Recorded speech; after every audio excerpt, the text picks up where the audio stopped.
தற்போது நீங்கள் பார்க்க இருக்கும் காட்சி நெஞ்சை உலுக்குவதாக இருக்கும். சமூக அக்கறை கருதி அந்த காட்சியில் இடம்பெறும் மாணவர்களையும் அவர்கள் பயிலும் பள்ளியின் அடையாளங்களையும் வெளியிட புதிய தலைமுறை விரும்பவில்லை. இன்னும் சொல்லப்போனால் எந்த நகரத்தில் நடந்தது என்பதையும் கூட மாணவர்கள் நலன் கருதி குறிப்பிட விரும்பவில்லை. தற்போது அந்த தொகுப்பினை பார்க்கலாம்.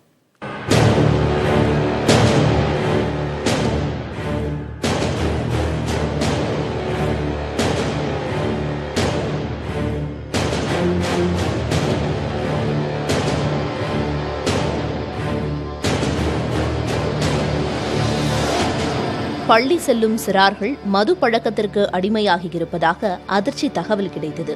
அது பற்றி கள ஆய்வில் இறங்கியது புதிய தலைமுறை.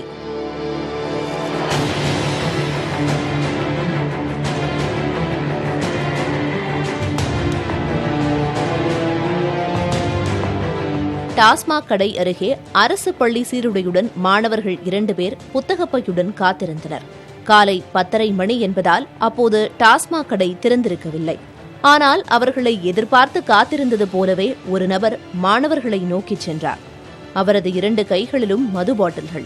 கள்ளச்சந்தையில் மது விற்கும் அவர் வாடிக்கையாளர்களை கையாள்வது போலவே வெகு இயல்பாக மாணவர்களிடம் மது பாட்டில்களை கொடுத்துவிட்டு நகர்ந்தார்.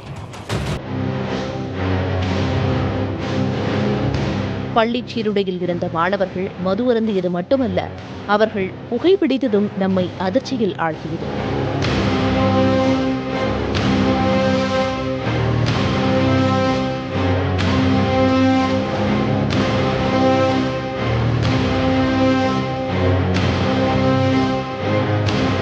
மதுவும் புகையும் முடிந்த பிறகு அங்கிருந்து புறப்பட்ட அவர்கள் சற்றே தள்ளாடியபடி தெருக்களில் நடந்து சென்றனர்.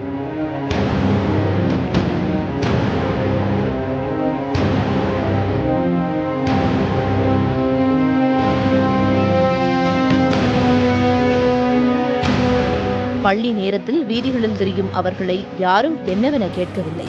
நாம் அவர்களை விசாரித்த போது ஆசிரியர்கள் திட்டியதாகவும் அதனால் பள்ளி செல்லவில்லை என்றும் கூறினர்.